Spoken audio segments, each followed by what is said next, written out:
Sports Coverage presents Speed World. Tonight, live from Bristol International Raceway, the Tri-City Pontiac 200 being brought to you by Budweiser, proud sponsor of the 1988 U.S. Olympic team. This Bud's for you. By Pontiac Grand Prix, the 1988 Motor Trend Car of the Year. And by Quaker State Motor Oil. The big Q stands for quality, always has, always will. It is a beautiful, clear night here in the eastern mountains of Tennessee as we are live from Bristol International Raceway. Good evening, everybody. I'm Bob Jenkins, and stand by now for Busch Grand National Racing, since we have decided who will be on the pole for tomorrow night's Winston Cup event. This has always been a very demanding racetrack here, 0.533 miles in length. With me, Ned Jarrett. And Ned, they have done some repaving. They have done some attempts to straighten out the track, but some of the drivers are complaining it really didn't help. For many years, the drivers and teams say that this has been one of the toughest tracks on equipment. Even if they finish a race or win a race here, when they get back to the garage, they have broken shock mounts, broken shocks, steering parts that have cracks in them and all of that, because it has been rough. You run so fast around this track and the banks are so high. They came in this summer and tried to make some repairs, but I think they did more damage than they did good. And the track is rougher right now than it has been in the past. Off of turn 2, it's very rough there, going into turn 3, and off of turn 4, where Rusty Wallace had a very serious crash this afternoon. Rusty Wallace came off of corner number 4, hit the outside wall, then did a series of barrel rolls and snap rolls down the main straightaway. The car coming to a rest against the inside pit wall. For an update on the medical condition of Rusty Wallace, let's go to the pit area and Dr. Jerry Punch. Well, Bob, Rusty is resting right now at Bristol Memorial Hospital. He underwent extensive neurologic evaluation about an hour or two ago. He's undergone a brain scan, repeated x-rays. We are told everything is negative and that he is resting tonight with a diagnosis of a possible mild concussion. Now, whether or not he'll be discharged in the morning remains to be seen. Everyone expects him to. Whether he'll drive tomorrow night, well, that's still up in the air. They're trying to prepare his car and possibly get a replacement driver for him to run a few laps and get out of the race car. But a number of these drivers tonight are concerned about what happened to Rusty and what may happen tonight and tomorrow night with the track conditions, as Ned and Bob alluded to. Some rough track over in turn 2. Some of the drivers are calling it a launching pad. The driver said turn 4 has got so many ripples it's a cornfield. So drivers like Darrell Waltrip here will be going to school tonight, running this 200-lap Busch Grand National race, trying to decide what's going to happen to the racetrack tonight and, more importantly, tomorrow night for 500 laps. Let's go up pit road to Larry Newber. Well, Jerry, a little bit of added extra pressure. You know, we've had 16 different winners in Busch Grand National Racing this year, meaning that if you haven't won, you haven't been doing much, because everybody seems to be winning a race. Well, we have a couple of national champions, L.D. Ottinger and Ironman Jack Ingram. They haven't won. Harry Gant has not won, nor has Brad Teague, although he came very close. So those four in particular, among a number of people who have not won, really have a little bit of added extra pressure, and that really adds to that emphasis of the racetrack. You know, in all the years we've been covering Winston Cup and Busch Grand National Racing, I have always felt that this racetrack somehow always turns out to be the most dramatic event among the most dramatic that we cover. And you know what? The legend really continues. Should be a very interesting evening for about the next 2 hours as we go 200 laps on this half-mile racetrack. And there are 32 cars and drivers lined up along pit road ready to go. We'll be back with more in just a moment.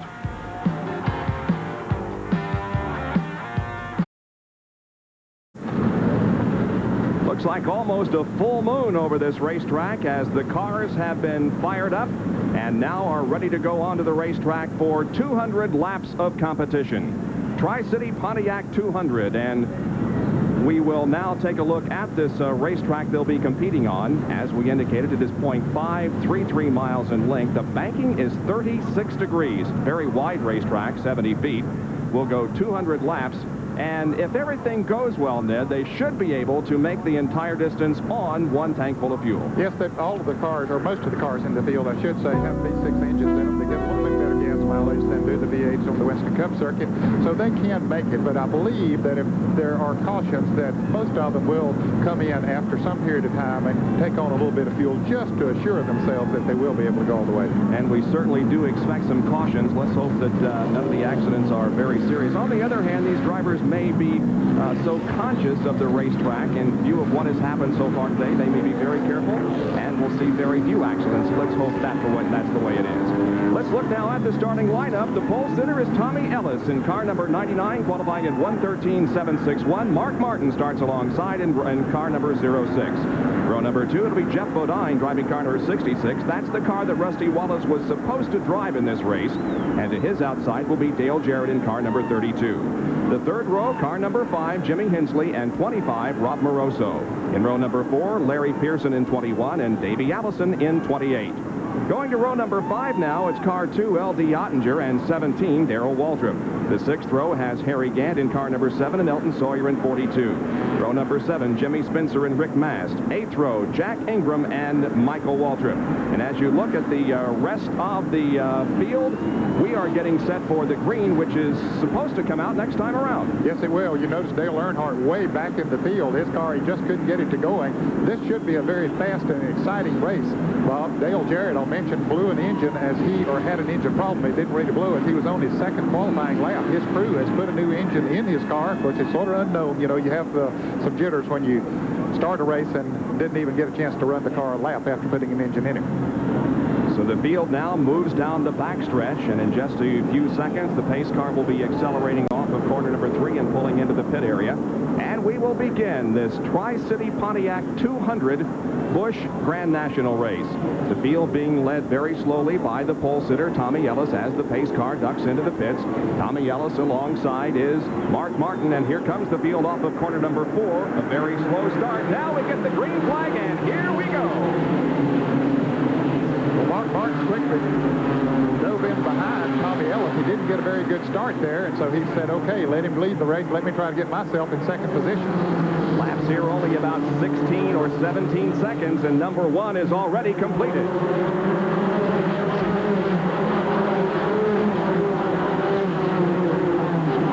Tommy Ellis is the leader of the race. Mark Martin is right behind him, and Dale Earnhardt is trying to move up through the field, racing behind Billy Standridge in car number 47 and Bobby Donner in 79. He is in 22nd position and trying to thread his way through the traffic. Dale with not really very successful qualifying effort here tonight, starting in 24th position, qualifying at 111.110 compared to 113.7 for the pole speed. Bob, they figured it was going to be very tough to pass on this racetrack after the work that's been done. You can see it is tough. When Dale Earnhardt can't pass somebody, it is tough to get around them. So Earnhardt still is behind Billy Standridge in car number 47. And meanwhile, the lead continues to be held by Tommy Ellis in the red car number 99. Mark Martin runs second. Jeff Bodine is in third. Dale Jarrett fourth. Jimmy Hensley is in fifth. And then the 21 of Larry Pearson running in 6th position. Then comes Rob Moroso, Davey Allison, and L.D. Ottinger. Now, this car is 06. It's a Ford that Mark Martin's driving, and he's running a V8 engine in that. Mark is the only driver who has ever won a Busch Grand National race in a Ford car. Joe Thurman in car number 24 also running a V8. Everybody else is in a V6. Not much passing that we have seen so far, especially among the leaders. Everybody has fallen in single file formation and playing it very cautious here in the opening laps of this race. Mark Martin still following the leader of the race, Tommy Ellis. Jeff Bodine and Dale Jarrett now begin to square off a little bit as Jarrett is attempting to find a way to get around Jeff Bodine in that number 66. There's your leaders, though, Tommy Ellis and Mark Martin. Now here comes Larry Pearson, who looks to the inside of Jimmy Hensley as they go down the straightaway, but backs off going into corner number 1 and does not attempt to pass the number 21 car of Larry Pearson. Jimmy Hensley is in the yellow number 5, and that's Dale Jarrett in the red and white number 32 right ahead of Jimmy Hensley. So he's trying to make an outside pass. And Bob, let me correct myself. I said that's a V8 in Mark Martin's car. It's not. It is a V6 engine. Ned, if this were you in a race car, how would you approach this race, given the track conditions and everything else that's gone on? Well, certainly you have to be careful, but if you have a car that's feeling good to you and feeling comfortable, very secure, then you go ahead and try to run it as fast as you possibly can, but not take any unnecessary chances. Larry Pearson has now moved into 5th position, passing Jimmy Hensley, so Larry Pearson now catches up with Dale Jarrett as Ellis, Martin, and Bodine continue to be the first 3. We've got about, 12 cars in a freight train, and then there's a bit of a separation back to Jack Ingram. Dale Jarrett tried to dip under Jeff Bodine going into the turn, but it didn't quite work going into turn 3. It looks like it's going to be tough to pass. You're really going to have to work a man to get around him. All of those cars very evenly matched, it looks like. Now Mark Martin pulls to the inside of the racetrack and takes a look, but thinks better of it. They continue to run in single file formation. And we have completed 12 laps of 200, the Tri-City Pontiac 200. Martin tries to get a nose up alongside Ellis, but Ellis pretty strong on the straightaway. He had an engine problem in the first practice session here at Bristol today, but they put a new engine in the car, and it's working very well for him. Here they come. The first 12 are running right together on the racetrack. Back in third place position is Jack Ingram. 12th is the number 34 car, driven by Jimmy Spencer. Then comes Harry Gant, L.D. Ottinger, Darrell Waltrip, Dale Jarrett and Jeff Bodine get together going into turn 3, and Bodine spins around. It looked like Jarrett bumped him as he went into turn 3. He was trying to get up on the outside of him, and they got together. Jeff Bodine has some damage on the right side of the car, and Darrell Waltrip has some damage at the front end of the car. Both move through the pit area and get back out on the racetrack to prevent losing a lap, but the caution is out. There you can see the body work rubbing the left front tire of Darrell Waltrip. Yeah, the front part of the fender is pushed in against the tire and rubbing the tire, so he'll have to come in and get that pulled off. He did stay in the lead lap. Let's go back and look again at what happened as the cars were going into corner number 3. Things began to happen. Okay, we see him going into turn 3. Jarrett tries to go a little bit high. They're going down the backstretch right now, and as they go into the turn, Jarrett tries to go on the outside, and he bumps Bodine, spins him around. Jarrett bumps into the front of him, but doesn't look like he did too much damage. But there comes Waltrip as Bodine came down across the racetrack, and Waltrip had nowhere to go, right into it. Another angle of it, and we'll be able to see now the contact between Jarrett in 32 and Jeff Bodine in 66. Bodine's car slams the wall, so does Jarrett's, and as Jeff's car slides down the banking, Darrell Waltrip is right there, and it was close. Darrell almost missed it, but no contact between Darrell and Jeff, and both cars are damaged. So the first caution of the evening, and we did expect a number of cautions in this race tonight. There's another car with some sheet metal damage. There is Darrell Waltrip as the crew tries to pound out the body work on the left front of that race car. You can see that there's rather extensive damage in that area of the race car, so they're going to be working on it and trying to get Darrell Waltrip back in competition. We'll be back with more in just a moment.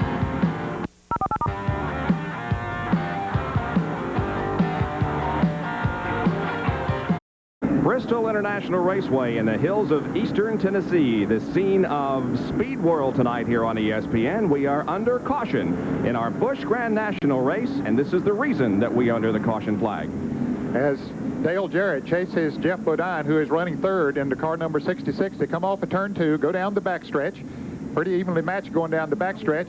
Bodine backs off to go into the turn. Jarrett attempted to go high and bumped him and spins him out as they go into the turn. And watch Jeff slide down the banking, and Darrell Waltrip in the black number 17 also be involved. Yes, he had nowhere to go, really, as Bodine came down across the racetrack. Here we see it again as the two leaders take off, and there's Jarrett and Bodine up on the high side of the racetrack. Other cars going under them. But he comes right down in front of Darrell Waltrip, and Darrell does hit him with the left front of his car. Darrell just in the wrong place at the wrong time for that particular incident, and suffered extensive body damage on the left front end of the race car. He's been in and out of the pits as the crew continues to work on the car and trying to keep him on the lead lap. Let's go to Jerry Punch. While Tony Glover, who's the crew chief for Rick Wilson on the Winston Cup team, has been recruited tonight to help Jeff Bodine. And Tony, what's the damage on the car? It's knocked the fuel cell down a little bit. The back of the car's down, but he'll be okay, I think. They brought him back in twice during this caution flag and trying to jack the rear of the car up, but he's back on the track and getting ready for green. Indeed we are. The field picks up pace. There you can see both Bodine and Darrell Waltrip at the tail end of the field, and here comes the green flag. We are back to racing. Tommy Ellis gets a big jump as the green comes out and leaves Mark Martin in his wake. Martin still in second. Larry Pearson is in third position. Then comes Rob Moroso. Jimmy Hensley, the number 32 car of Dale Jarrett. Ellis did get a good jump on the restart. But now Mark Martin beginning to pick back up on him. And Larry Pearson, who was one of the fastest cars in practice, he was a little disappointed with his qualifying. He said he set the car up too loose, but he was definitely one of the fastest cars in practice, and he qualified in the 7th position, but he's already up to 3rd. I think he's the fellow to beat here tonight. Well, Larry has certainly closed in the gap now between himself and Mark Martin as Mark Martin closes in on on Tommy Ellis. So the first 3 cars running right together on the racetrack, back and forth, is Moroso, then Hensley, Jarrett, and Davey Allison also looking pretty good, running in 7th spot.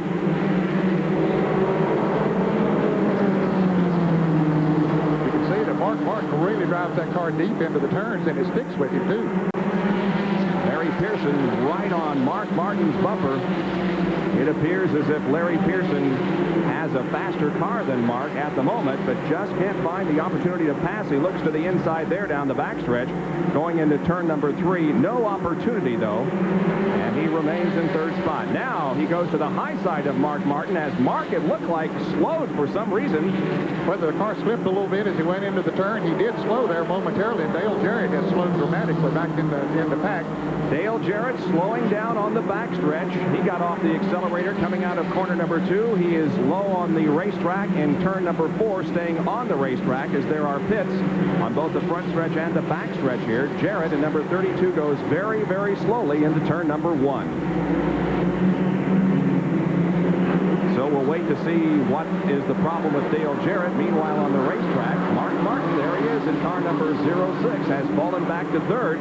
Maybe he just wanted to let Larry by him. Well, he might have, and I think he might have slipped maybe just a little bit and had to get off the accelerator. You have to decelerate going into these turns, but you don't stay off of it very long. But if you do have to stay off of it a little longer than normal, then you can lose about a half a second very quick. And boy, is Larry Pearson working on Tommy Ellis. Back in 12th, 13th, and 14th position, a pretty good races going on, involving the number 14 car driven by Michael Waltrip. There is Brad Teague in 75, and Dale Earnhardt is at the rear end of this foursome as it goes down the backstretch, and Earnhardt is still trying to thread his way through the traffic.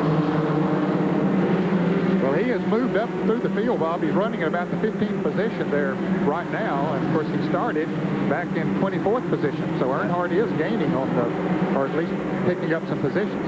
Now you see Larry Pearson drawing closer to our leader, Tommy Ellis, and Larry would like to lead but can't do it into turn number 1. Let's see what happens. It's pretty obvious that Larry has the fastest car. He is bumping all over the place. Meanwhile, Mark Martin says, you guys do that, and I'm going to pass you all, but he cannot. But now 5 cars are running right together. Let's see what Larry Pearson does going down into turn number 1. He and Tommy Ellis are side by side, but Larry Pearson grabs the lead. Here comes Mark Martin on the inside. We have a crash. On the front stretch, we have a crash. 2 cars involved. The number 56 machine driven by Ronald Cooper is involved, and there was one other one, but he kept going. Cooper trying to get his car headed in the right direction, but the second caution flag of the evening comes out. The other car involved was Tommy Sigmund in 07. He spun completely around and kept going. Both cars are now moving on the racetrack, but our second caution period of the evening comes out on lap number 32. Let's take a look at the pass that Larry Pearson made.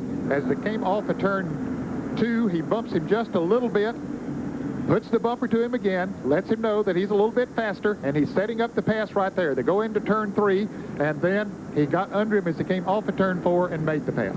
And so the field is slow once again behind the pace car for the second time this evening. A spin down the main straightaway involving Ronald Cooper in number 56 and Tommy Sigmund in 07. Let's go down to Larry Nuber for this report about Dale Jarrett. Short night. What happened? Well, we've had an engine problem, of course, qualifying. The oil pump belt came off. The oil pump locked up that time. Now we lost oil pressure again, so apparently we've got something wrong in the system there that's locking the oil pump up. Your version of the crash that happened in turn 4 involving Bodine and Waltrip. Well, they were holding me up a little bit to start with. My car was quite a bit faster. I tried to go on the outside of him. Every time I tried to go to the outside, he would move up.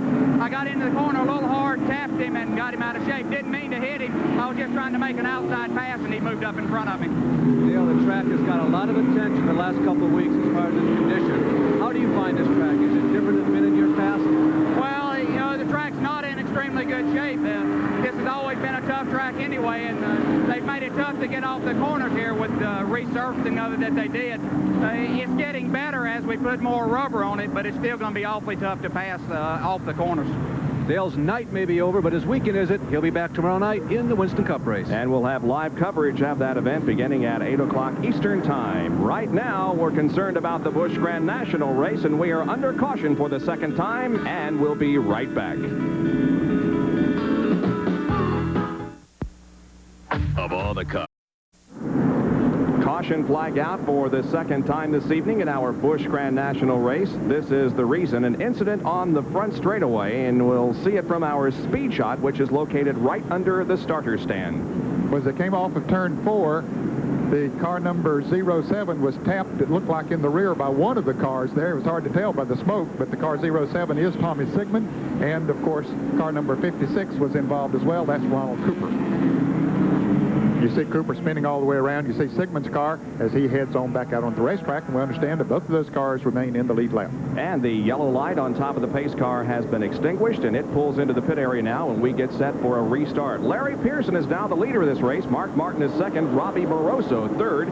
Fourth is Tommy Ellis, and in fifth position is Jimmy Hensley in car number 5. Larry Pearson leads him down. Green flag flies on lap number 37.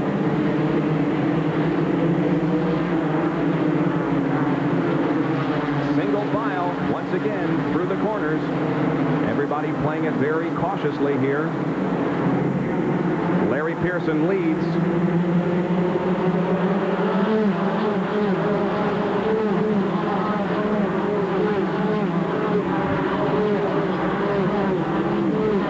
That's Darrell Waltrip there at the tail end of the pack, as he is just not moving up after that incident with Jeff Bodine a few laps ago.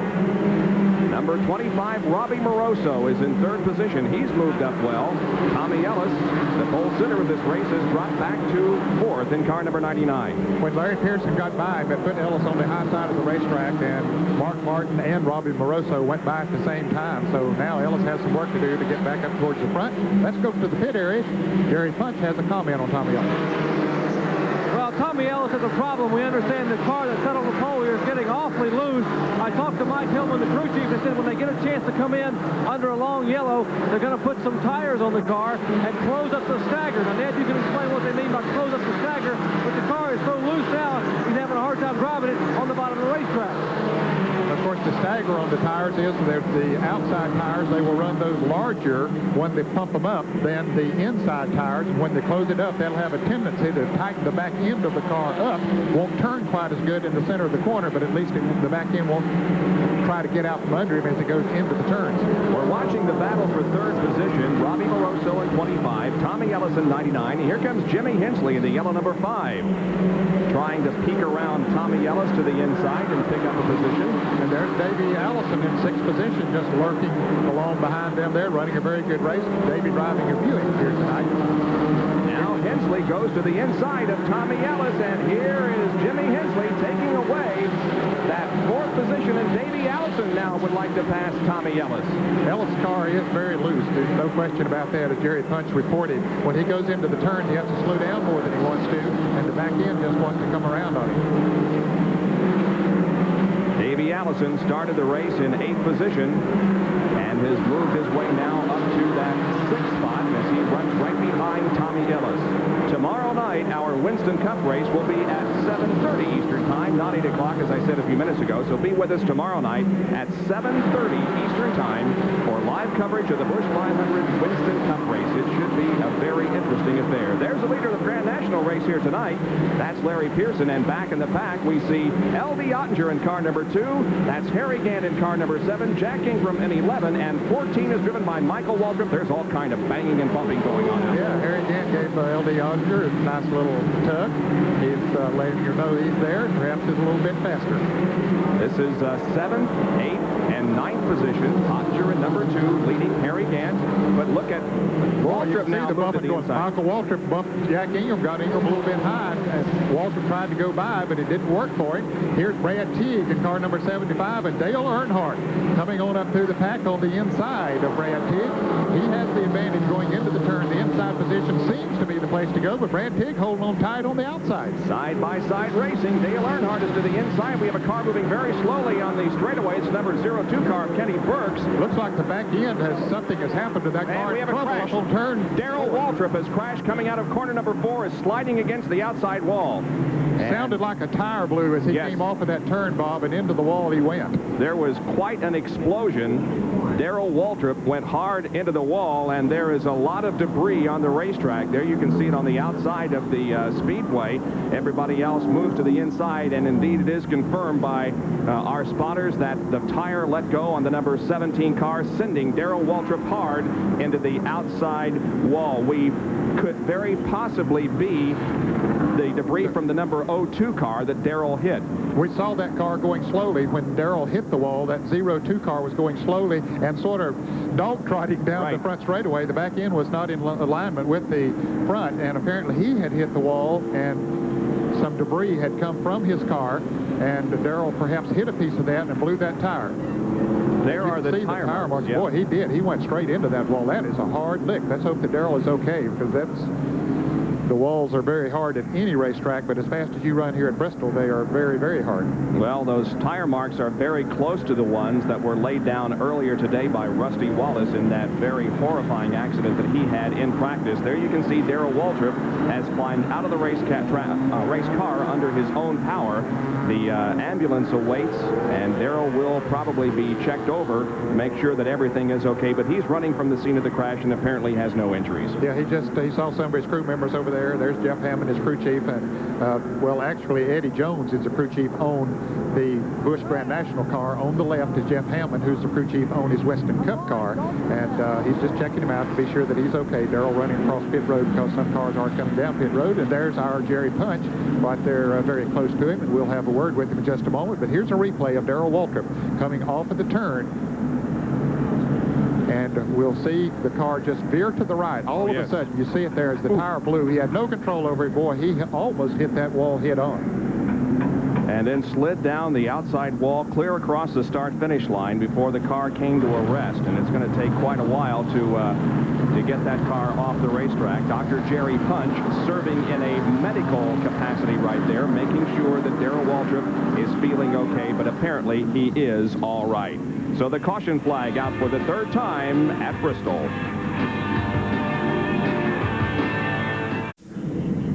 We are live at Bristol International Raceway in Eastern Tennessee for ESPN's Speed World. Tonight, Busch Grand National Racing, and we are cleaning up the Darrell Waltrip accident. Darrell had a very hard shot coming out of corner number 4. The car almost head-on into the outside wall, scraping along the outside wall and landing at the just across the start-finish line. Here's Jerry Punch. Darrell, first of all, are you okay? Yeah. I blew a right front tire just starting out of 4, and man, I tell you, I hit the wall a ton, and fortunately we got a real good race car, and everything held up pretty good. It was a pretty flat lick, hit up under my shoulder pretty hard, but nothing else. Just scared the heck out of me. Mom, Dad, Mom, father-in-law, everybody back home. I'm all right. Scared me, but I'm all right. When we go into commercial, we saw him making a beeline back over here. He was coming over to give Stevie, his wife, a big hug. Stevie and Jessica here. I think she was awfully scared too. Well, you know, you hit the wall here at Bristol. There's no easy licks, and you can get hurt pretty easily here. You're going a lot faster than people realize, and you run these corners almost wide open. So the track's really in bad shape, and I think we're going to see a whole lot more of this before the weekend's over. Are you concerned about tomorrow night after seeing tonight? Yeah, I was so concerned that I almost didn't run tonight, and now I should have listened to the little voice inside of me that told me I shouldn't. Well, Darrell Waltrip walked away. He's okay. Let's go to Larry Newber standing with Kenny Burks. Larry? Well, Jerry, a guy who had no choice. He's not in tomorrow night's race. He got into the race tonight as a provisional starter was Kenny Burks. Kenny, a short night for you. Yeah, we were making some adjustments and trying to improve, but we ran over something, cut the left rear tire down. The car just drove straight in the wall. Now, Darrell Waltrip crashed about the same time that you did. Were you able to determine whether or not it's because of your problems that Darrell maybe ran into debris and caused his crash? I'm not really sure. I think Darrell was ahead of me, so I think he might maybe run over something too. I'm not sure. Well, Tommy Ellis has been among the leaders all night. Fast qualifier. Jerry Punch is in his pit where he is right now. Well, we mentioned Tommy had a problem with the car getting awfully loose. He brings the J&J Racing Buick to a halt. They will go to work and change those right side tires. And we mentioned they were going to try to close the stagger up. Mike Fryer, his engine builder, goes over and hands Tommy a cool drink. He will put some fresh rubber on the car, and Tommy will be able to get back. And remember, he's going to start back in the rear of this pack after work traffic. And now it looks like they're going to change 4 tires. They will go to work on the left side of the car. And the current Busch Grand National points leader, Tommy Ellis, 40 years of age from Richmond, Virginia, will have 4 fresh tires. 56 laps into this 200-lap event, and Ellis will start at the rear and have to work his way through all that traffic back toward the front. Jerry, the tire rules are a little bit different in Busch Grand National than Western Cup, but apparently they've waived the rules here tonight. Normally they could only change 2 tires, but he's changing 4 there, and he can do that without a penalty. Apparently that is the case because they did change 4 tires. Usually on the short tracks, they do not permit them to change tires during a caution. Now, when I'm talking about a short track, I'm talking about less than a half a mile, and but they do have special tire rules for these very fast half-mile tracks. Tommy Ellis is the current points leader in the Grand National competition. Tommy Houston is in second. Tommy has started all previous 22 events in this series. We'll be back with more in just a moment.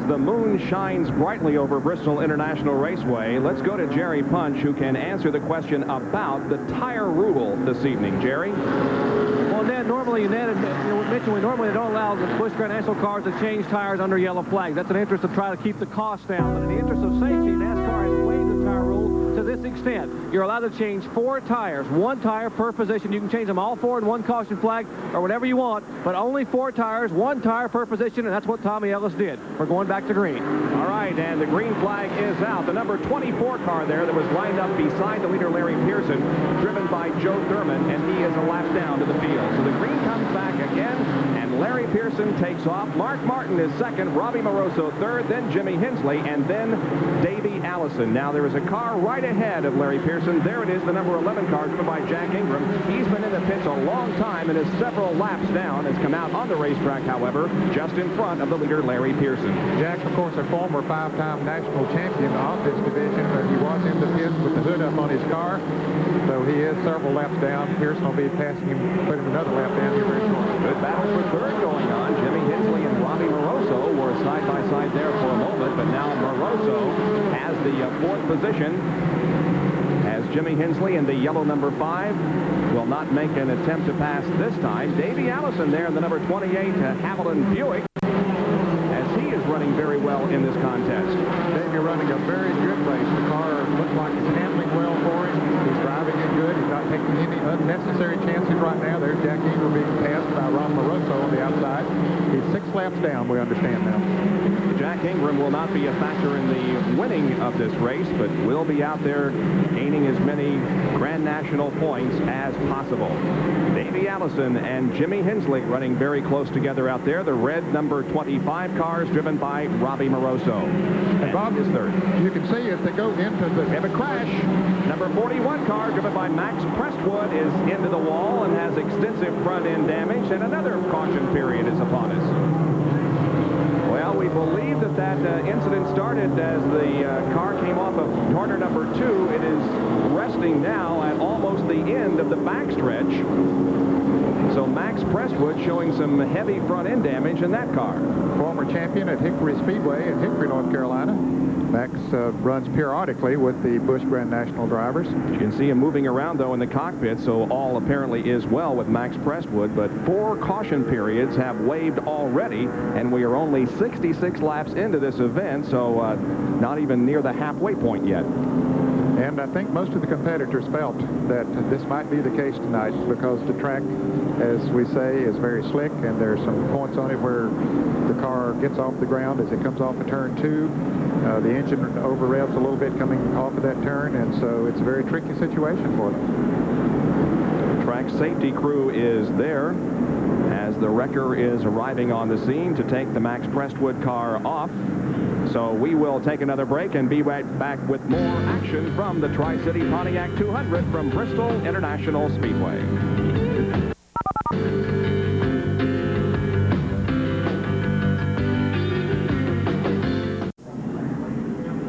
Back back at Bristol, Tennessee for Busch Grand National Racing. Tomorrow night at 7:30 Eastern Time, we'll have live coverage of the Busch 500 Winston Cup race. And as you saw earlier tonight on ESPN, the pole sitter for that event will be Alan Kowicki. 7:30 Eastern Time tomorrow night, the Busch 500 from Bristol International Raceway. And there's the signal being given. One more lap, and we'll be back to green.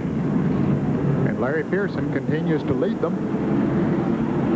We will go back and see if we can pick up the tail end of the most recent crash involving Max Prestwood.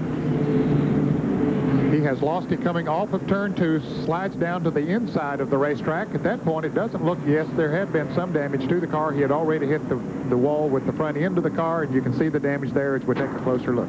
They have gotten the race car off of the track, however, and we are set now to go back to racing. So the number 11 car of Jack Ingram will line up beside the leader, car number 21, Larry Pearson. Ingram, as we told you, is 6 laps down to the field because of a very lengthy pit stop. So Larry Pearson, Mark Martin, Robbie Moroso, Jimmy Hensley, Davey Allison, L.D. Ottinger, Harry Gant, Dale Earnhardt, and Michael Waltrip. That's the way they line up for the restart, and here we go again on lap number 70. Pearson gets himself a little bit of a jump that time, not as much as he got the time before. Mark Martin was ready for it that time. Martin doing a good job hanging in there in the Ford, and we understand that he's one of a very few drivers who is running on Hoosier tires here tonight. There are only 3, Mark Martin, number 06, the number 7 car of Harry Gant, and the 56 car of Ronald Cooper. Those 3 started the race on Hoosier tires, and of course Ronald Cooper was involved in an incident here on the main straightaway a few laps ago. So Martin keeping the pressure on Larry Pearson, and you can see as they go into that first turn, it is definitely a one-groove racetrack. We'll see them when we come back around, and you can see the dark spot, and you see the cars try to drive right in it. They're coming off of turn 4 now, and let's watch them as they go into turn 1, and you can see that spot that they just try to get within about a foot. They don't want to vary too much as they go into that turn. It is a very narrow groove down in turn number 1, and if you don't hit it, you got problems. There's Pearson. There's Martin running in second position. Chevy leading forward at the moment. 74 laps have been completed now. And back to the third position battle. That's Robbie Moroso in 25, Jimmy Hensley in number 5. These two cars have been pounding on each other for several laps now, and Jimmy Hensley just has not found the opportunity as he waits for Robbie Moroso to make one slight error. And so far, Moroso, the young man, has been doing a very good job in holding off the challenge of Jimmy Hensley. He won himself a race back earlier in the summer at Myrtle Beach, South Carolina, was the youngest driver to do so in this Busch Grand National Series. 20 years old, has a very bright future. But he has a veteran right on his back bumper there right now. And Jimmy Hensley has been around this sport for a long, long time. One of the smoothest drivers, and certainly one of the cleanest drivers, too. He will try every way possible to make a clean pass. It looks like Hensley's car might be a little bit faster at the moment, but he's not bumping him. He's just sitting there waiting for him to make any kind of a mistake. And meanwhile, Davey Allison there in the number 28 Haviland Buick, yes, that is a Buick that he's driving tonight, just sitting back, perhaps waiting for both of them to make a mistake so that he can gain 2 positions. Right now, Davey Allison runs in 5th spot, and certainly Davey is one of those who, as Jerry Punch indicated in the Open, one of the Winston Cup guys who's just trying to gain some experience and find out what might be the situation tomorrow night when the Winston Cup crew invades. Moroso really has some horsepower on the straightaways, Bob. He's able to pull away once he hits the straightaway. He slows down a little bit in the turns. It looks like his car is similar to Tommy Ellis's car a little bit early. It might be a little bit loose as he goes into the turns. The vacuum not sticking quite as tight as he needs for it to, but he does have the horsepower on the straightaway. How about Davey Allison's strategy right now, Ned? Holding back perhaps just a little, watching this Robbie Moroso, Jimmy Hensley battle. I think that's exactly what he's doing. He's driving a very smart race. He knows that even though this is just a 200-lap race, which is only 40% of the distance they'll run tomorrow night, but it's still very tough on equipment, and he has seen what has happened already, the spin outs, the wrecks that we've had. All he wants to do is sit there, run a good, clean race, keep his car in good shape, and make a run for it perhaps the last 40 or 50 laps. Down through the years, when we come here to Bristol for this night race, we have always seen some great action and some great racing, and it's even more important this year because of the track repaving that they have done. We go to the pit area and Jerry Punch. Interesting, gentlemen. You know, this race is 200 laps. It's 106.6 miles here at Bristol International Raceway. Now, the crew of Larry Pearson, his father David, and brother Ricky and Eddie are watching how much trouble Tommy Ellis is having getting back up to the field. Ellis has got a pretty good race car. So they're considering not pitting at all for fuel. They talked to their engine builder, Ben Barnes, and mentioned we might be able to make it. We can just run about 105 miles. So they're going to make gamble here, as Larry Pearson may not make a pit stop at all during this event. Some great action out on the track involving L.D. Ottinger in the red and black number 2 and Harry Gant in car number 7. And look who also is right there. The black number 8 driven by Dale Earnhardt, and behind him Michael Waltrip. And they are going for 6th, 7th, and 8th spot. Dale Earnhardt started in 24th position, running 8th right now. And we saw the car number 7 of Harry Gant bump Ottinger a little bit earlier. So he's just letting him know that he's there, and Ottinger won't have to make much of a mistake, or he'll be in. Here comes Earnhardt down on the inside again. Watch them trade some paint. Oh, side by side bumping all the way through corner number 4, all the way down the front stretch. Dale Earnhardt picks up the position, and so does Michael Waltrip in car number 14. So both Earnhardt and Waltrip are able to pass Harry Gant. And the number 99 car of Tommy Ellis is into the pits once again. Let's go to Jerry Punch. Well, we are told they may have broken the tie rod, part of the chassis car suspension in the front of the car. The left front tire just sort of wobbling, and he couldn't drive it. Show us again how rough this racetrack is. They are having trouble, and Tommy Ellis will have lengthy repairs here on pit road. They try to replace that broken tie rod in the left front of his Buick. And it's a very costly stop, not only in terms of this race, but in terms of the points, because Tommy Ellis has only a 104-point advantage on Tommy Houston going into this event, and Houston is still running strong. And the leader, Larry Pearson, is in traffic. But boy, he is running strong. He's coming up on Rick Mast. Rick will be trying to get in the Winston Cup race tomorrow night in Buddy Baker's Red Baron Pizza Oldsmobile.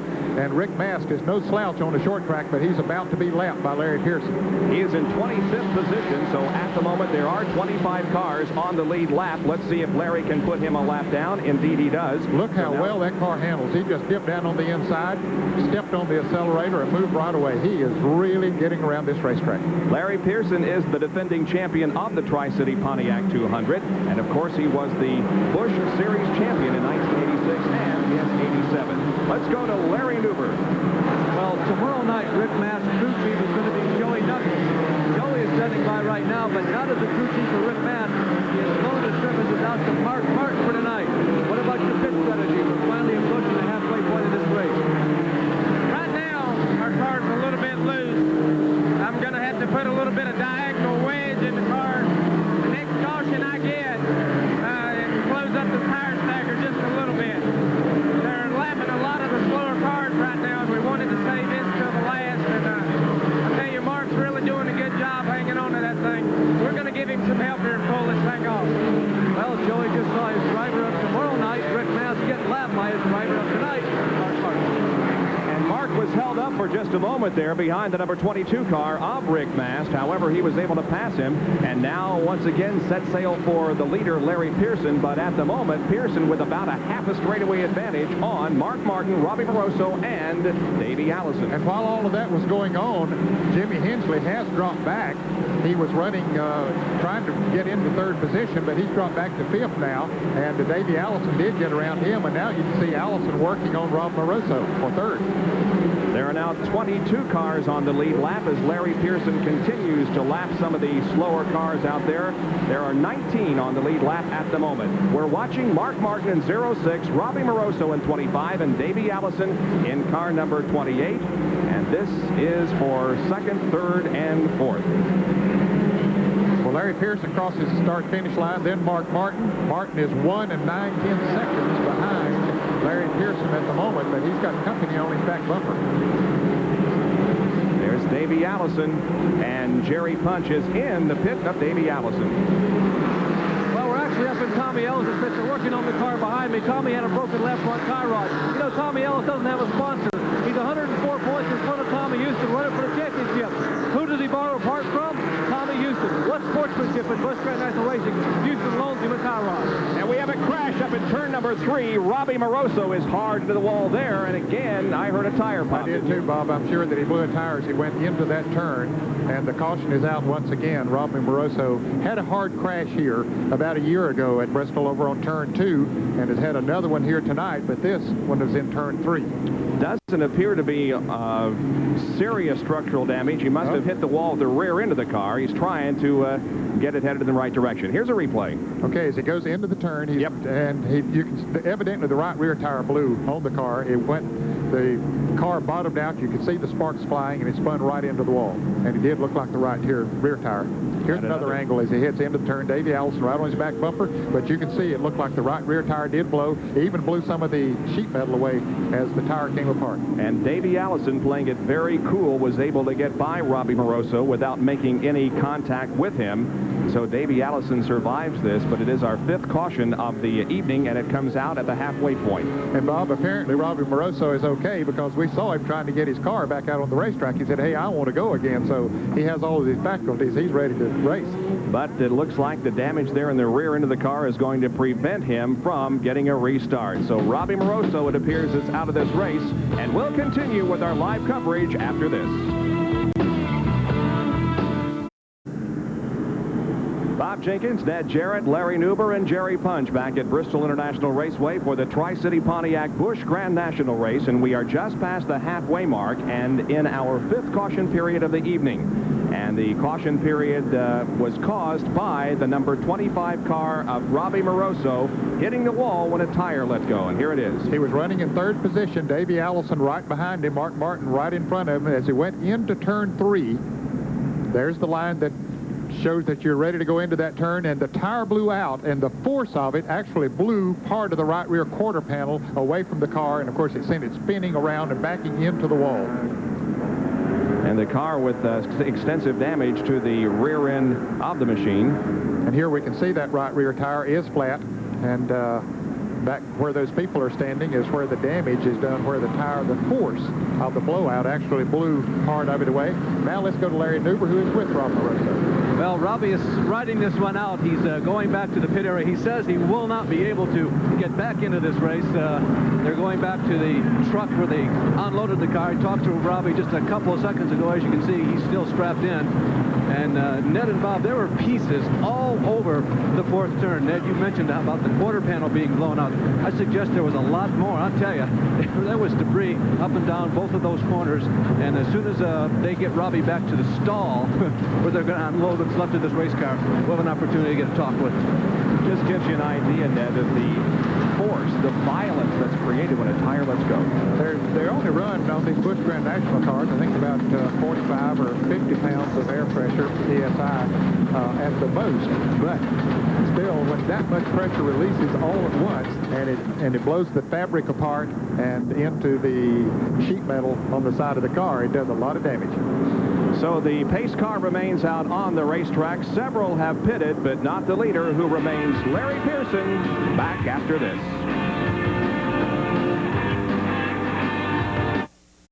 47.06. 95 laps to go. The top 5: Larry Pearson, Davey Allison, Dale Earnhardt, Michael Waltrip, and Mike Alexander. Our caution period caused by Robbie Moroso's crash. Robbie's in a position now to talk with us. Here's Larry Nuber. Not only a position to talk to us, but he's in a position to win the points. So believe it or not, they're trying to fix that car. Robbie, repeat for me what you said when I asked you, well, what was the crash like? You said it was pretty.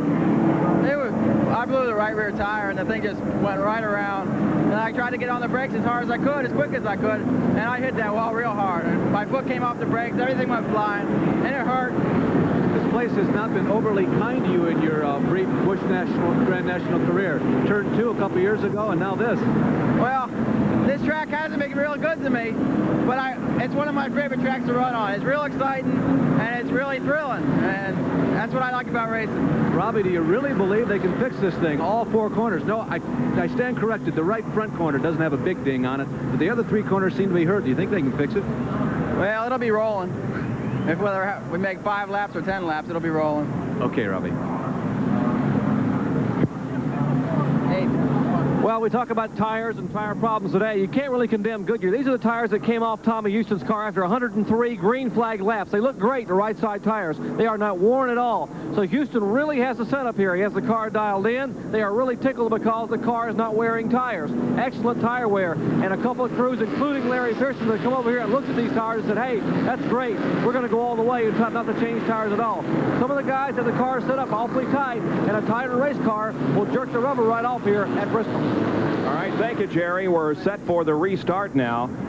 We have had several cars that made pit stops, including Mark Martin. Jimmy Hensley was in, so was L.D. Ottinger. Jimmy Spencer, the number 6 car of Tommy Houston, was in for a pit stop. The number 7 car of Harry Gant, and 81, Bobby Hillen Jr. Mark Martin went into pits just as soon as the caution came out, Bob, and everybody else pitted behind him, so he's in 7th position. So that was good strategy on his team's part to get him in and out of pits. And we heard Joey Knuckles say that he needed some new tires on there, change the stagger a little bit, change the handling, and go to racing. And we're going racing right now. All right, Davey Allison, 2nd place, and Dale Earnhardt has worked his way all the way up to 3rd. As the green flag comes back out, Larry Pearson leads the race. There is Dale Earnhardt going to the high side of the slower car driven by Rick Mast.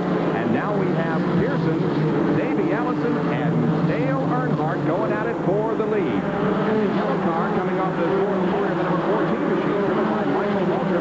He is also looking very good. And here comes Jimmy Hensley, or rather 64, the 84 car, I should say. That is Mike Alexander. Now, Alexander made a pit stop during one of the other cautions, so he has come from the rear and is up in 5th place. Mike led the point standings in the Busch Series for the first half of the season, then ran into a bunch of trouble at several races and lost the lead, but still very much in the thick of the battle for the championship. There's Mark Martin down the backstretch, and there is Ed Barrier driving car number 90. It's having a good run here tonight. There's Mark Martin moving up on the car number 63 of Mike Swain, the Texas Speed car. Swain goes high, and Martin drives right underneath him, and here comes Ed Barrier in the Cox Wood preserving car. And right behind now is the 75 car. That's Brad Teague. Boy, if you get on that outside, you're in trouble, as we see 4 or 5 cars got by Mike Swain when he went just a little bit high. And there you see the interval between 1st and 2nd. Larry Pearson followed by Davey Allison, and I'm sure Bobby Allison is home at the Rehabilitation Center watching tonight. And we say again to you, Bobby, hurry back. And Rusty Wallace, boy, we sure miss you and wish you were here and hope you are here tomorrow with us after that very violent crash earlier today in practice for the Winston Cup race tomorrow night. He wanted us to tell everybody that he is okay and that he's watching us tonight. And he wanted to tell Jerry Punch that Jerry worked with him when he had the accident and said, I'm okay. We'll see you back here tomorrow. All right, Rusty, we'll look forward to seeing you and hope that you don't miss any races. Here's Pearson off of corner number 4 once again, being chased by Davey Allison. Well, both of those cars are handling very well. Pearson, of course, the son of 3-time NASCAR Winston Cup champion David Pearson. He plans to run for Rookie of the Year honors in 1989 on the Winston Cup circuit. Good battle here between Brad Teague in car number 75, one of the Food Country cars, and Harry Gant in car number 7. That's the Ed Whitaker Skoll-sponsored car. Ed Whitaker is from Bristol, Tennessee. And they are battling for that 8th position. Teague in 8th and Harry Gant in 9th position. Harry Gant, another one of those who would like very much to put a win in his column in Busch Grand National and Winston Cup competition. He'll settle for one here tonight. That's Jimmy Hensley in car number 5, right behind Harry Gant. Well, he's the meat and the sandwich right there now between Brad Teague and Jimmy Hensley as they come up on Rick Mast to put a lap on him.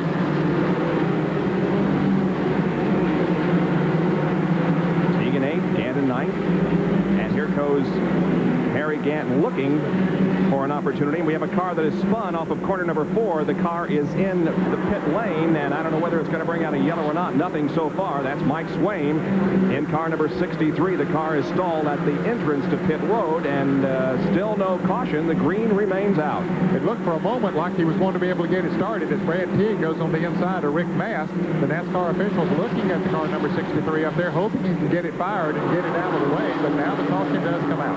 6th caution period of the evening. It was obvious that Swain was not going to be able to get that car restarted. And so in order to to get it out of the entrance to pit road. They're going to bring out the 6th caution period of the evening. There's Mike Swaim, who won the pole for the Busch Grand National race at Daytona earlier this year. The good is 300.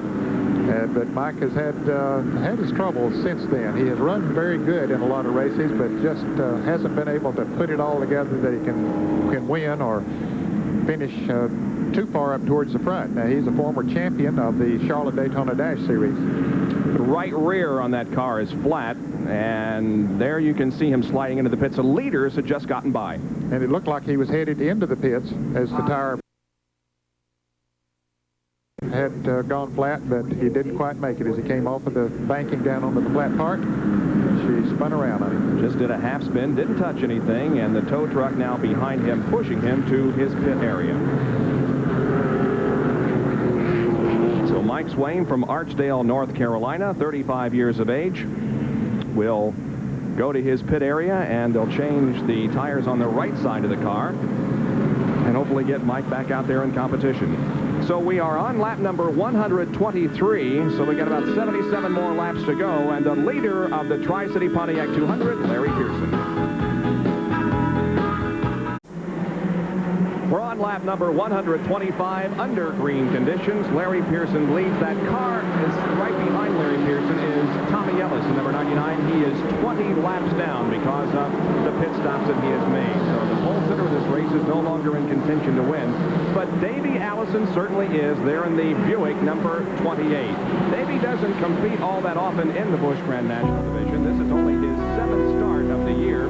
His best finish was the first event of the year, Goody's 300 at Daytona, and certainly one of those who perhaps considers himself a coach of Davey is Red Farmer. Here's Larry Newber.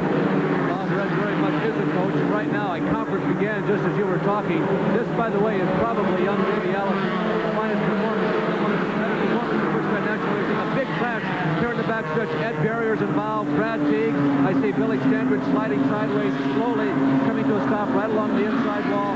Most of the other competitors are getting through unscathed. So now the wheels of thinking really start to drag down into the pits. We don't anticipate anybody coming in, but no real hard contact here in the backstretch. Two front-running contenders, Brad Teague and Barrier, at least have been sidelined for a moment. Yeah, it was a 3-car accident, but nobody really made any hard contact with anything. Perhaps Ed Barrier there in car number 90 had the hardest lick. Also involved, the number 75 car, Brad Teague, and Billy Standridge also got sideways. Teague, there you can see, is making his way back to his pit area, although he has a rub on the left rear of the car. Here's a replay of what happened. We'll pick him up as they go down the front straightaway. This will be going into turn 1. You see Ed Barrier in car number 90 running in 5th place. Teague tried to get on the inside of him as he came off of turn 2. The 2 cars touched, sending Ed Barrier in a spin, and Teague lost control of his car. There's Harry Gant, car number 7, going down on the inside, and Jimmy Hensley in car number 5. And here comes Billy Standridge running sideways as he lost control of his car with all the smoke in front of him, not knowing where to go. Well, let's go back down to Larry Newber. Well, Red has been talking with Davey on the radio. Another conversation once again just began as we came back. Red is available. What about your strategy from here? Everybody seems to be getting great tire wear. Are you going to go the distance no matter what? Well, that's what we've been waiting on doing. We just got to check in the pier. When Earnhardt come in, we looked at his tires. His tires look real good. We don't think there's going to be no tire problem. We may try to go the whole way without changing any tires. Just make one quick pit stop for gas and go. Red, Larry Pearson looks very strong. Is Davey holding back at all? Has he given any indication that perhaps he could race with Larry? Well, see, we've been clocking Dave every lap. He's been running 1710 to 1720. Just about the same speed that he's been running all day. So he hasn't slowed down kind of tires. And if they go the whole way, all we'll do is probably come in and try to take a quick can of gas and go back out. We don't think we're even going to change the tires. I might add that Davey keeps his key open during the yellow flag, so Red is getting a lot of track noise, so he's hearing 2 different voices and sounds as he talks stuff. One last question. We are accustomed to seeing Davey in a Ford on Winston Cup. He runs a Buick here. Where's the Ford? Well, we had a little trouble with the Ford. The V6 Ford motors was not putting out, quite enough horsepower, and the Ford wanted to do a little bit more research and development on it. We couldn't get the motors we needed. We had an obligation for Havlin for 8 more races, so we had to go with a Buick to get some motors so that we could be competitive. Well, remember that Fred Farmer is recovering from recent major abdominal surgery. And I'll tell you something, guys. He's full speed. He's definitely back up to full strength. Well, he certainly always is, Larry. It seems like the fellow continues to run and win races, and he's got some years on him. Larry, I'm surprised that they don't come in during one of these cautions. He said there's going to have to come in for a little bit of gas, and it looks to me like it would make sense to do it rather than wait towards the end of the race so that you would be able to have time to get back up towards the front. Good point. Ed Verrier's car is still on the racetrack. They're removing it, and the caution remains out here at Bristol International Raceway. Well, it takes a lot of thought and a lot of preparation to set up one of these cars. They concentrate on the right front. Here is an ESPN Quick Fact.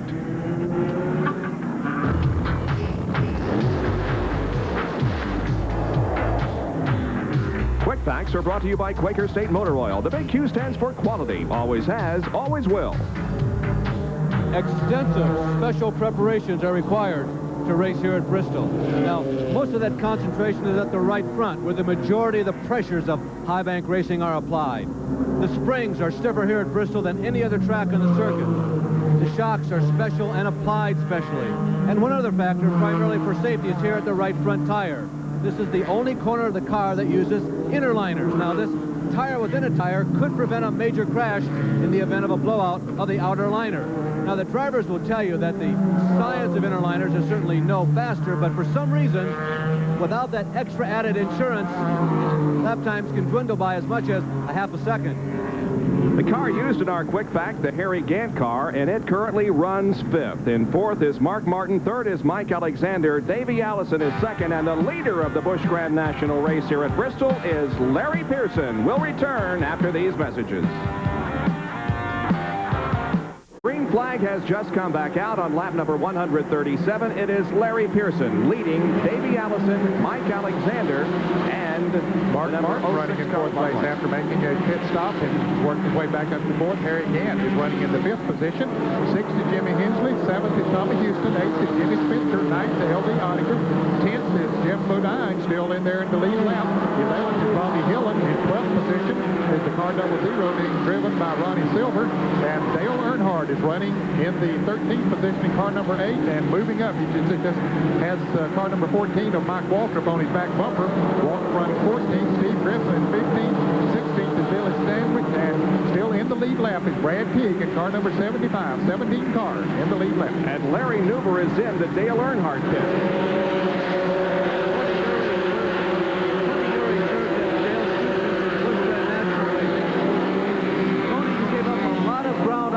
During that last pit stop. Why did you choose to pit then?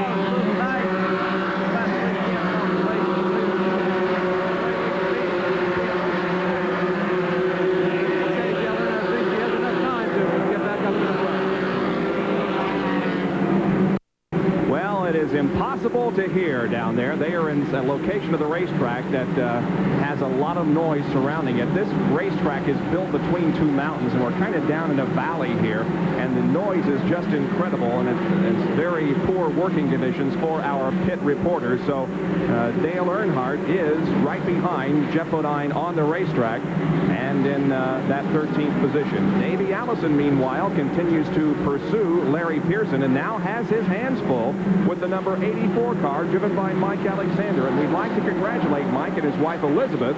They're the proud parents of a daughter, Megan Lee, 7 pounds 10 ounces, born last Monday.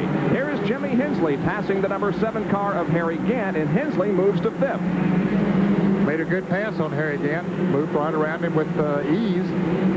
Hensley has run strong here tonight. We've seen him up to the top 5. He has made a pit stop. As we see him move into the turn, or down the front straightaway, and moving into the first turn, he gets down on the inside. Gant goes a little bit high, gives Hensley just the room he needs, and he slips right on by. Very nice, clean pass there in corner 1 and 2, and now in turns 1 and 2. Here is Mike Alexander trying to take second position away from Davey Allison. They draw almost side by by side going into turn number 3. Let's watch Mike Alexander on the inside. He's got him. Davey Allison drops back to third, and Alexander now is in second position. Mike Alexander led the point standings in this series for a long time earlier this year. He goes into this event in third, but is standing to gain some ground here tonight because Tommy Ellis has had problems already, and Tommy Houston is way back in that the seventh position. So Houston isn't all that far back, but at the moment, Mike Alexander is the best among the top 3 in the point standings. Of course, he has been substituting for Davey's father, Bobby Allison, while Bobby has been recuperating from his injury in Pocono, Pennsylvania back in June. And Davey and Mike Alexander, very good friends. It was a good, clean pass. And I think Davey recognized that Mike had a little bit the fastest car. Once he got a nose under and got it beside of him, I think Davey certainly gave him the room to pass and let him go. Jerry Punch has a comment on Mike Alexander. Well, that remind the people that Mike Alexander ducked down pit road early in one of those caution flags on lap 35 and took a splash of fuel. But he has no concern at all about going the distance. Now, his crew has already been up here watching the Larry Pearson crew and hoping that maybe Larry can't make it all the way. They also set the car up, they tell me, Mike Alexander's crew, set their car up for a slick racetrack late in the race. They said about lap 150 or 160, our car will be the fastest thing on the track, and they indeed were correct. So we'll watch Mike Alexander and how he comes out of this thing, and we'll also be, of course, watching the Larry Pearson situation and wondering whether or not he's going to have enough fuel to go the entire distance. Now, there's the number 5 car of Jimmy Hensley, and he has moved around Mark Martin. He's moving up through the field. We saw him Harry Camp there not too long ago. He made a similar pass.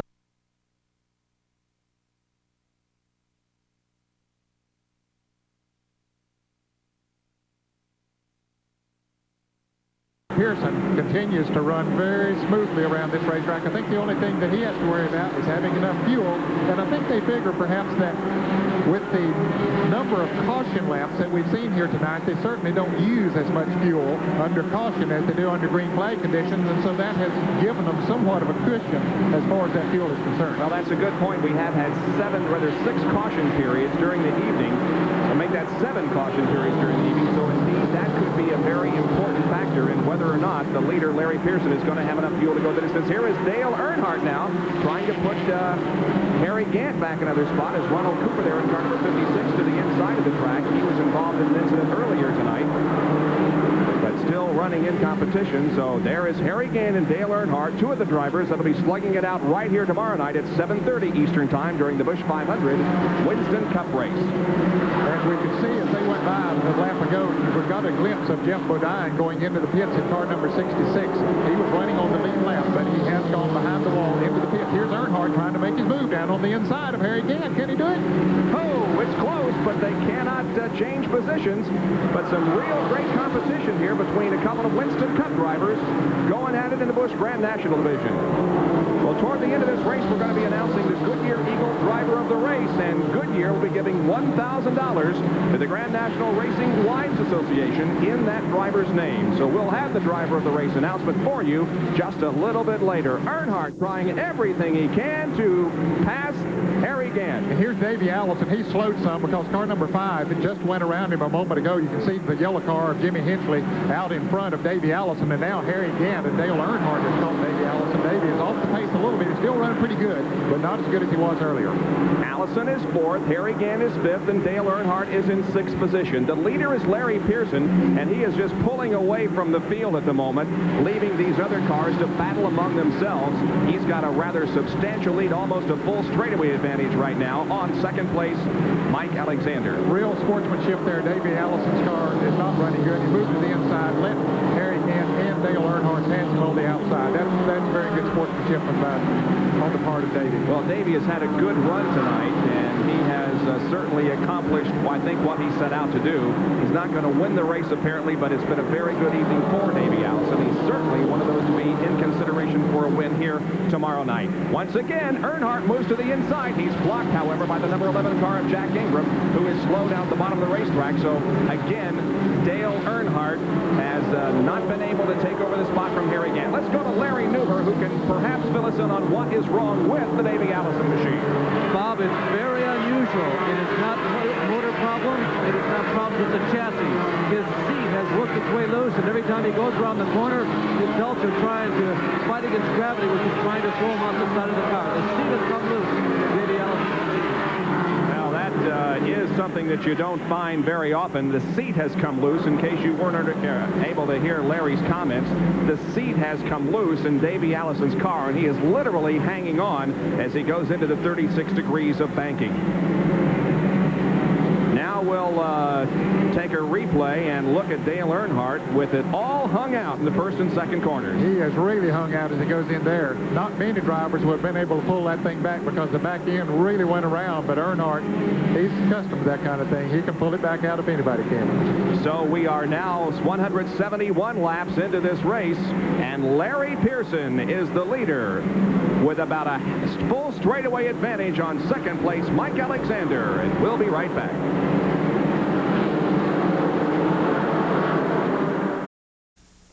We are back live at Bristol International Raceway in eastern Tennessee for the Tri-City Pontiac 200 Busch Grand National Race. And the leader is Larry Pearson there in car number 21. He's hung up behind some slower traffic, the number 00 car, driven by Ronnie Silver, and the 75 machine belongs to Brad T. But Larry trying to lap these slower cars as Mike Alexander is in second position. Now, Dale Earnhardt was able to get around Harry Gant, so Dale Earnhardt has now moved into that fourth position after battling several laps with Harry Gant. He has moved away from him since he made the pass, so evidently his car was a good bit faster, and he ran Harry in on some traffic and passed him on the outside when he made the pass. Well, he is about a half a lap behind. Dale Earnhardt is about a half a lap behind the leader, Larry Pearson. Now, we'll replay how Dale Earnhardt was able to move by Harry Gant. Okay, goes into the turn behind Harry. Harry dips down to the inside of Billy Standrick, but Dale Earnhardt said, I'll just take the high road and see how I come out. And sure enough, he moves right on the outside again, going down the front straightaway and into turn one, and makes the pass.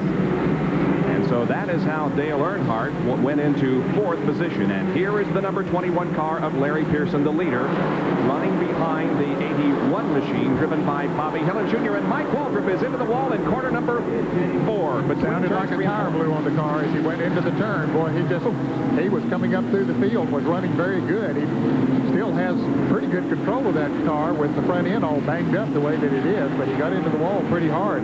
That's the car that's owned by Ronnie Silver. Ronnie Silver is driving the car 00 that we saw Larry Pearson lap there just a couple of minutes ago, sponsored by Country Time Lemonade, who sponsors Waltrip on the NASCAR Winston Cup circuit. But Waltrip having a very good run here tonight. He was running in 7th position when the accident occurred, and as he came down the straightaway, not in full ability to control that car, I think Davey Allison might have touched him there at the end of the straightaway and may have damaged Davey's car just a little bit. Let's watch it again. This is occurring in turns number 3 and 4. Watch the yellow number 14. It looks like that he ran over something and cut the tire, and it just went right into the wall, just as we saw several other cars do here tonight. And there is the contact with Davey Allison. It was slight, and I don't know whether it upset Davey's car or not, but there was just a little bit of contact. Let's go to Larry Nuber. Yeah, I'd say quite a little bit of contact. He has no brakes, as you can see, or just a little bit of a semblance of brakes as Mike comes very slowly here to the pits and relies on the rest of the crew to really make the final finishing touches on the stop. Mike sitting reasonably calmly in the pits as the rest of the crew takes a look. It's primarily on the right front where most of the damage is, and usually when they don't scurry around very quickly like this, Ned, that means that things are probably terminal. We were standing right next to Mike Beam, by the way, when Mike Waltrip went into number 3. We all heard the tire blow. Mike Beam was very unemotional. He really showed a great deal of maturity. He looked up, he saw the smoke, he was holding stopwatch in his hand. He turned it around very quietly, set the stopwatch down. Got a chance now to talk to Mike Waltrip. Michael, we heard the tire go. It seemed like a very simple answer. Yeah, it's hard to get around these corners when those tires bust. Goodyear had a good tire. I don't think that was the problem. We got together with Jimmy Spencer a little bit. Probably rubbed the fender down on the tire and lost it. You know, we're running as hard as we could to catch up, and we're doing pretty good at it. And I hate it for Country Time and Blanton's truck trade. Michael, you really were doing quite well. We were watching you the last few laps, and you had picked up 3 or 4 positions and seemed to be moving up on the people in front of you. Well, Jimmy was holding me up, you know, and I got under him. He came down on me. That's paybacks are you know, thereabouts. I can't talk. I'm sorry, Larry. I'm just exhausted. It's really hot and tiring out there. Okay, Michael Waltrip, this is only, by the way, his second race ever in a Busch Grand National car. He ran at Indianapolis Raceway Park earlier this year. It was another strong performance, and as you heard from Michael, the tire did blow because a fender was rubbing against it. So Michael Waltrip, 2 strong performances in 2 Busch Grand National entries, but he's out of it tonight. We will see him tomorrow night in Winston Cup. Hi. So now we are on lap number 185 here at Bristol International Raceway with 15 more laps to go in this Busch Grand National race. And we are still under caution. Next time around, they will be getting the green, and we'll have 14 laps of competition remaining. Larry Pearson is the leader, but now the field is bunched up, and Mike Alexander is right behind him. Jimmy Hensley is third, then Dale Earnhardt and Harry Gant. The question that we have been raising all evening long, will Larry Pearson have enough fuel to go to the distance? Mike Alexander is assured of having enough because he made a very quick stop and go for fuel earlier in the race. Can Larry Pearson hang on for the next 14 laps and win this race? That is the question that we're going to answer here in just a second. The pace car has pulled off the track, and now we are set for a restart. You can see how Mike Alexander is very anxious. Larry Pearson. Boy.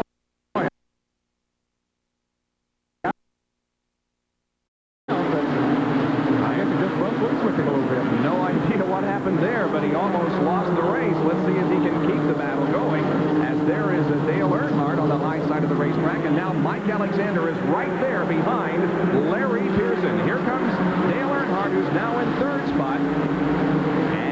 Fourth place now goes to Harry Gant. Jimmy Hensley has dropped back to fifth.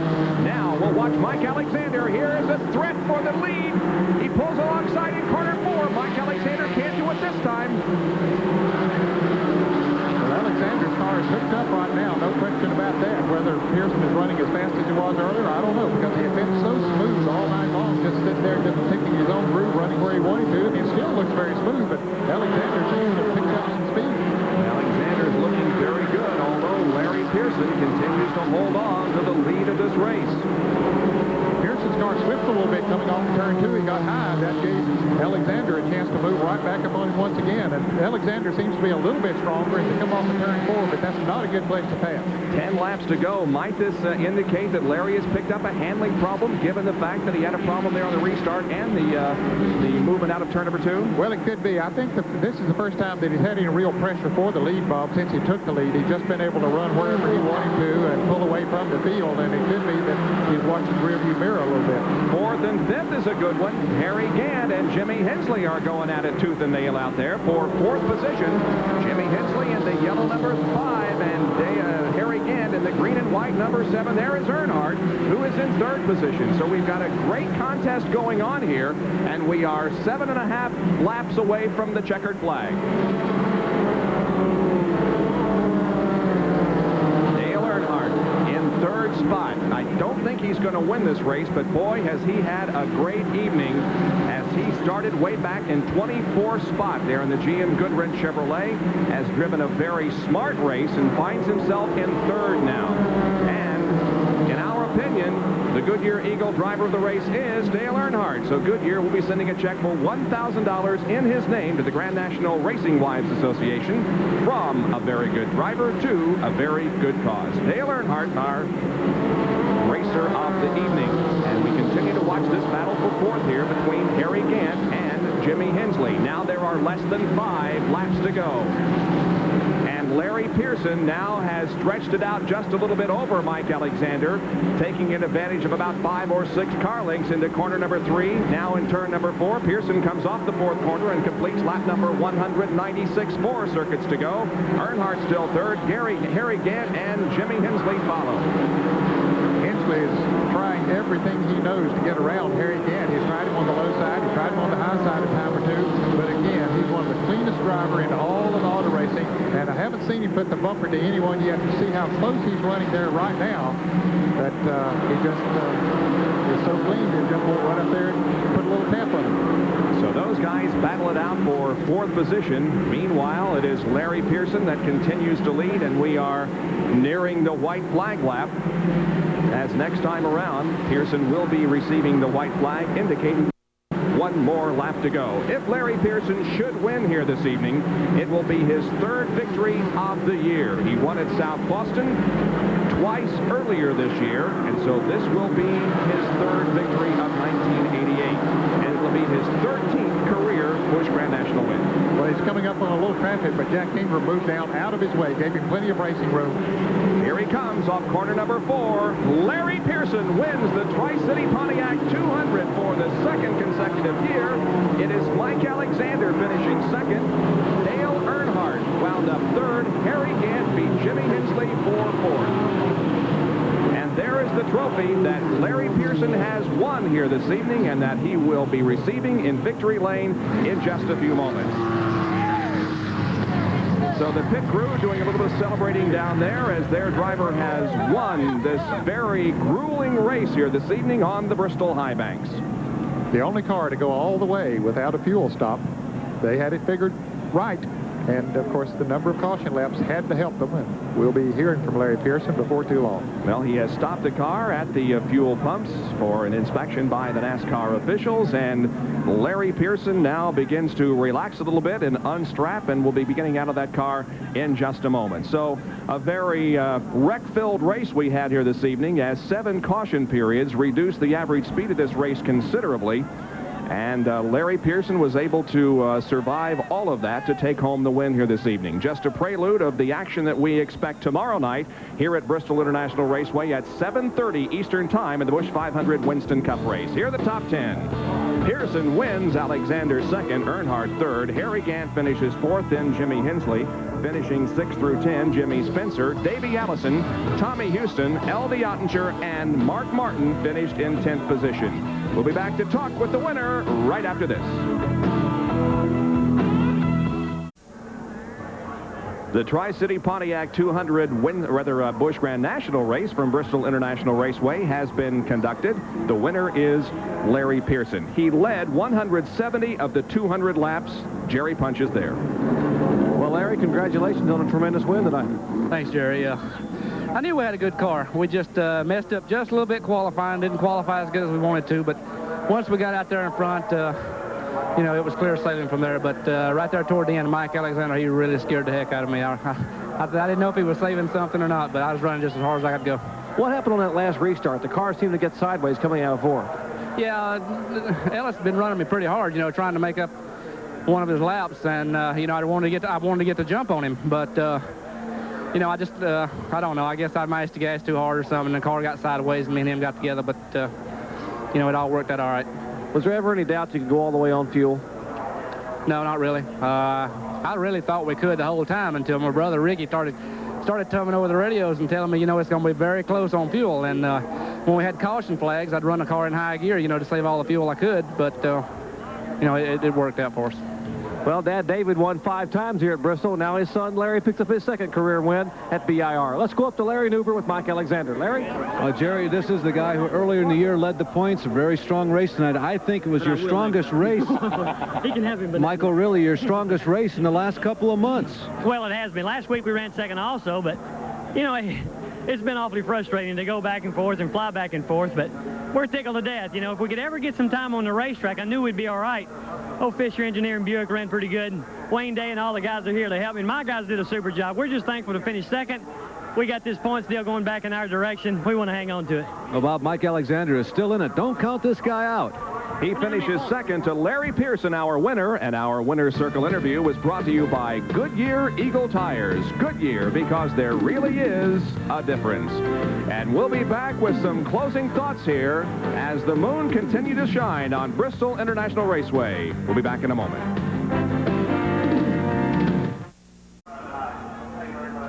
back at Bristol, and the midnight oil is burning in the Rusty Wallace pit. They are preparing that car to attempt qualification here tomorrow. For those of you who aren't aware, Rusty Wallace had a very horrifying crash during practice here this afternoon. The car hit the wall in turn number 4, overturned several times, coming to a rest against the inside wall here on the main straightaway. Rusty is in the hospital but is okay, expected to be released tomorrow, and they're trying to get that car ready for him to qualify. Well, the top 10 finishers here tonight. Larry Pearson winds up as the winner, Mike Alexander second, Dale Earnhardt third, Harry Gant is fourth, and Jimmy Hensley fifth. Finishing sixth was Jimmy Spencer, seventh Davey Allison, eighth was Tommy Houston, ninth L.D. Ottinger, and 10th was Mark Martin. And Mike Alexander moves to second in the point standings, and Tommy Houston is back to third, Ned. Yes, he is, and Alexander is only 33 points behind Tommy Ellis now. He was in third place, more than 100 points behind coming into this race tonight. So they have a very close point race in this Busch Grand National Series. Don't forget, tomorrow night at 7:30 Eastern Time, we'll be here for live coverage of the Busch 500 Winston Cup race. And the pole sitter for that event, as you saw earlier tonight here on ESPN, will be Alan Kowicki. 7:30 tomorrow night Eastern Time, live, the Busch 500 from right here at Bristol International Raceway. Well, our Tri-City Pontiac 200 has been brought to you by Budweiser, proud sponsor of the 1988 U.S. Olympic team. This Bud's for you. By Purolator, the first name in filters. For Pure Oil now and Pure Oil later, it's Purolator. And by Quaker State Motor Oil. The big Q stands for quality. Always has, always will. Well, we again remind you that we'll be here live at 7:30 tomorrow night for the Busch 500 Winston Cup race. We hope that you will be with us. Larry Pearson has won the Grand National race here tonight on the high banks of Bristol. Coming up next, the closing laps of last year's Tri-City Pontiac 200 from right here at Bristol International Raceway. We'll see you tomorrow night at 7:30 for Ned Jarrett, Larry Newber, and Dr. Jerry Punch. This is Bob Jenkins. So long, everyone.